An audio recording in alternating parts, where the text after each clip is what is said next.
I would tell you not to move, but I don't think that's necessary.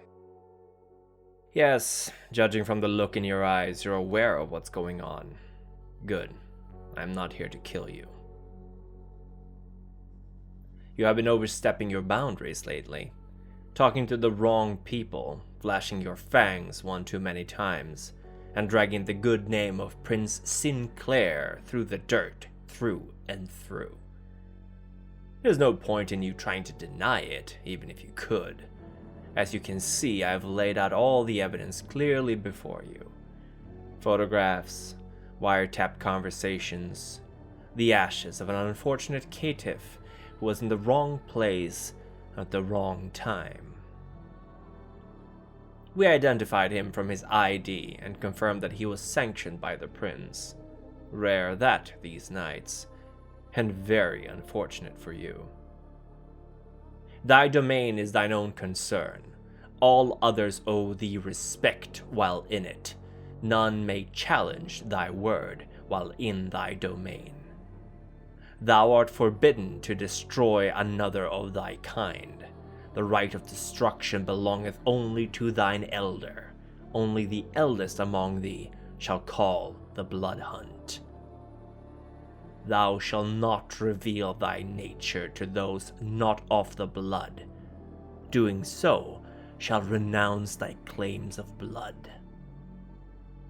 That's 3 strikes. Hold on. There we go. I didn't think you'd be able to get rid of the toxins in your body that quickly. It's the first time I'm working with one of your clan. My deepest apologies for the unprofessionalism. Alright, I've tripled the dosage.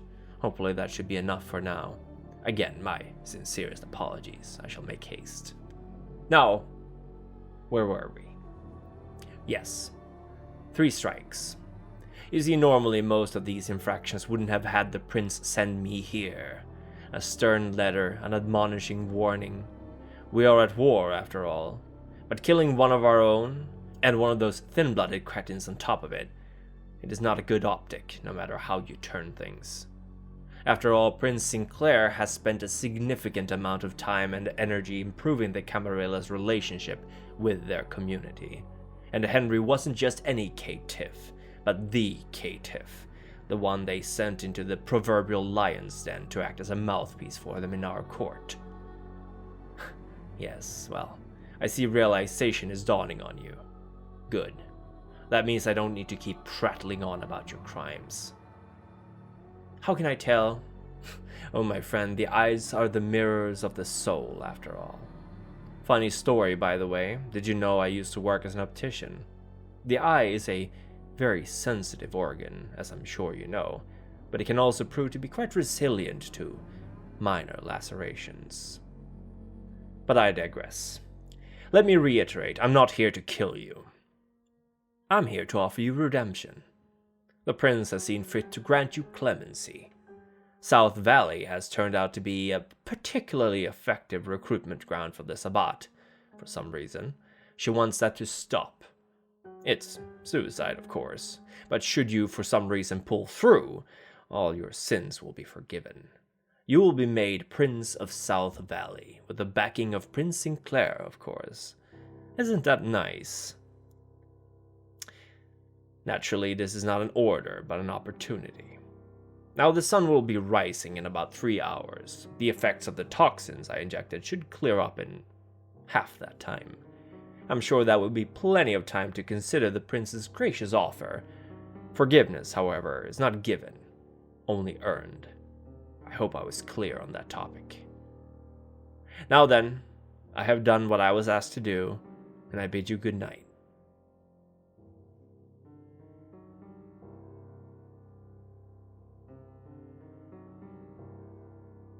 The Banu Haqim, known informally as the Assamites, aren't quite the same clan they were a scant human generation ago. For hundreds of years, the children of Haqim were equated to assassins in the dark, dangerous hunters of kindred who would diabolise unapologetically in order to strengthen their blood and ties to their clan's founder. Acting from a secret mountain base known as the Alamut, the judges would take on any job if the pay was good enough, and they would see their prey dead at any cost. So feared were the Banu Haqim that the Tremere were tasked with laying a devastating blood curse upon them, an act for which the children of Haqim have still to forgive the warlocks for. It forbade them from consuming another vampire's blood, making it poisonous to them, and this was done both as punishment for their role in helping the Anarchs fight their elders, but also as a precaution to defend themselves from the curse of hunger levied upon them ages ago. Yet the blood curse of the Tremere was lifted at the end of the 20th century by Urshulgi, an ancient leader of the clan, Methuselah, who awoke from torpor to find his clan unfit for the purpose it had been created. Any who opposed his commands were destroyed, and thus a small contingent of viziers and sorcerers left to join the Ivory Tower. This revealed a previously unknown depth to their clan, where once it had been assumed by most younger kindred who did not know better that the Banu Haqim were all vicious warriors and assassins. The cultured viziers and the erudite sorcerers found common ground with many of the clans of the Ivory Tower. The small number of warrior caste that came with them helped the clan as a whole fill some of the niches left open with the departure of both the Gangrel and the Bruja, but it was the destruction of the Vienna Chantry and the subsequent collapse of the Tremere Pyramid where they truly found their footing as an indispensable clan of the Camarilla. Much to the chagrin of the Tremere, the Banu Haqim are quite adept at blood sorcery as well, and many princes who have long since tired of being jerked around by the obtuse warlocks now turn to the judges to help them with their problems. This and their propensity for justice and lawmaking make them highly valuable as seneschals or sheriffs to any prince who would rather have a more hands-on assistant in their nightly business. So far, few of the judges have ascended to the seat of princedom. Not surprising, since it's been only a few years since their official approval into the sect, but enough time has passed for there to have been a healthy amount of fresh-faced Banu Haqim embraced who have only ever known themselves as members of the Camarilla. Thus, it is important for many of the clan's older generations to educate their children in their clan's history and the circumstances of their membership of this sect. It is no secret that the Banu Haqim did not join the Ivory Tower because they desired it. They are simply making the best of a situation far more dire than they would ever want to let on to the outside clans. Thus, the judges still maintain a high level of intercity communication with each other, firmly establishing themselves power bases in whatever local law enforcement, judiciary system, or other employers of violence they can find, secure alliances and boons with local kindred, and bide their time. This serves the dual purpose of offering not only a wide and deep pool of potential new recruits, but also a fundament of influence that makes them indispensable to Camarilla rule. While initially many of the sect's leaders assumed that they could exploit the refugee judges to their advantage, slowly it is dawning on them instead that they may have just gotten played, acting as a bulwark against Urshulgi's retribution, all the while their reliance on the Banu Haqim to aid them in sorting out local affairs allowed the clan to sink its roots into the mortal world. For the young Banu Haqim, much of these grand political moves are too abstract and too far removed from their nightly affairs to affect them greatly, but they do often retain a strong tie to their sire and to their clan at large, not entirely unlike the Tremere. They are often recruited from the dual backgrounds of scholars and warriors.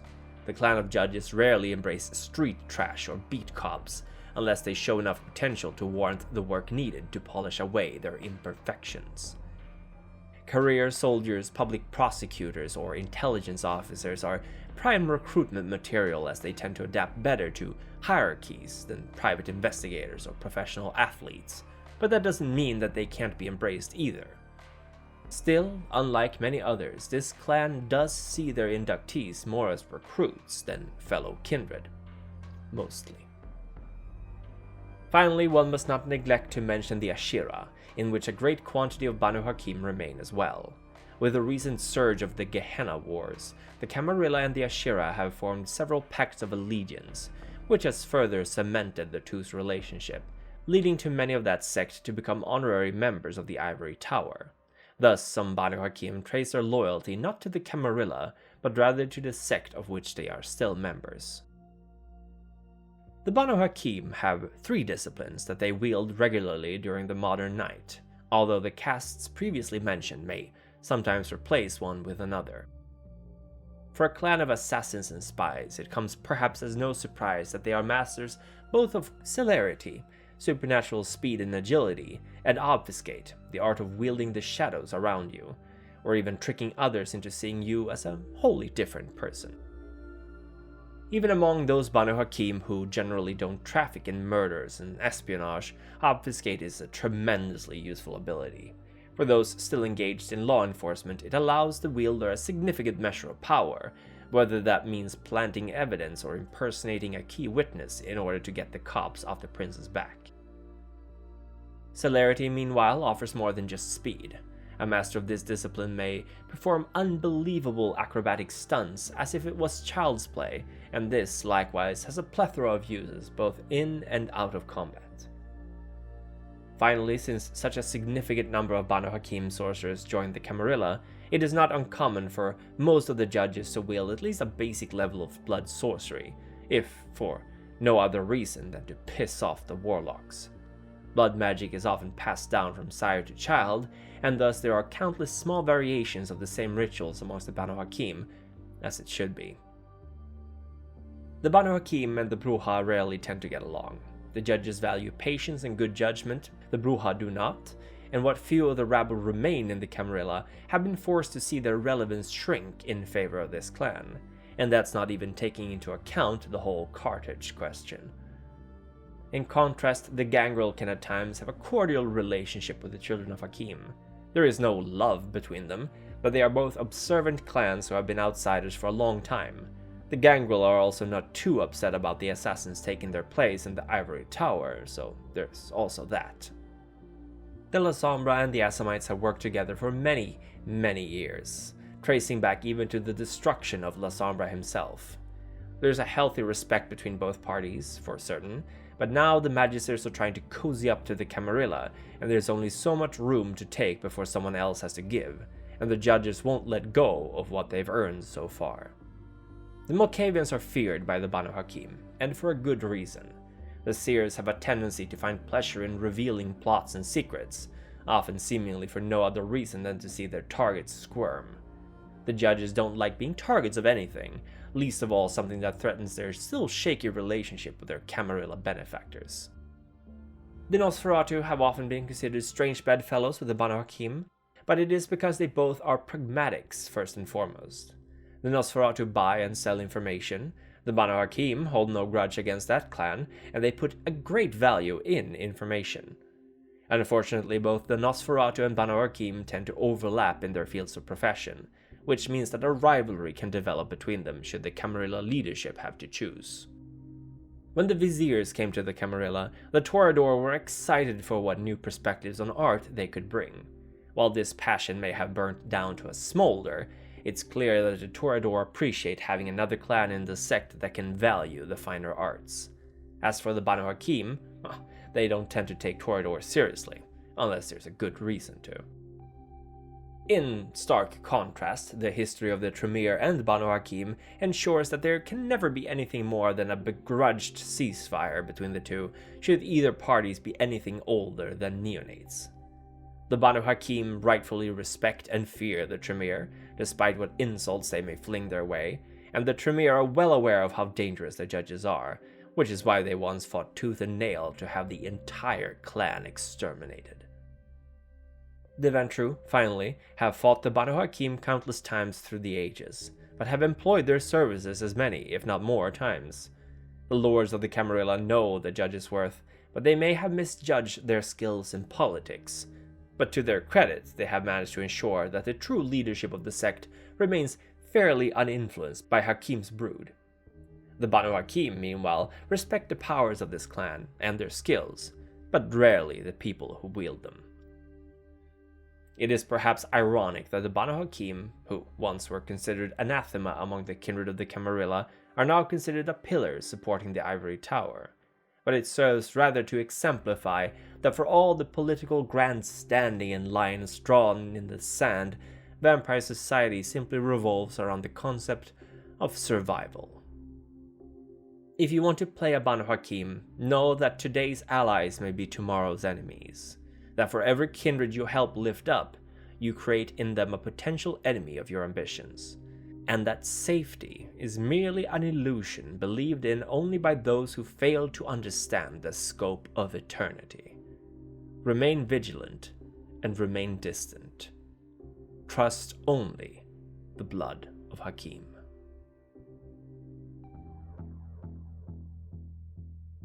I would like to thank the Antediluvians, you grandchilder of Cain, for your constant support and guidance. Bambi Parsons, a leader with an unbreakable will, and Procyon, who in abandoning your humanity have risen as a god amongst Cain's angels. The Methuselah, their lieutenants, and our masters control our every move through your timeless Jyhad. You are Her Satanic Majesty Dani, whose presence chills the blood, Socrates Johnson, a scholar and masterful craftsman of stories, Lauren Eason, ever vigilant for the darkest and most depraved of secrets, and Alexander Kishtaria, esoteric scholar and mentor in magecraft. Joining them, and having my eternal gratitude, is Thomas Lancaster, esteemed CEO of Pentex subsidiary, QWERTY.com. We want to thank the Primogen Council of Edward Reed, Non-God, and Bled for your diligent support of our cause. Your wisdom shall guide our progeny well. We wish to congratulate the Elder Fun-Sized Spaz for joining this elusive membership of elders tonight. We would also wish to congratulate Eric Carlson for joining the ranks of the Ancillae. Naturally, all our elders, Ancillae and neonates receive our gratitude from the bottoms of our hearts. Without your support, this would not be possible. And thank you for watching. Now be careful out there, for Gehenna may soon be upon us.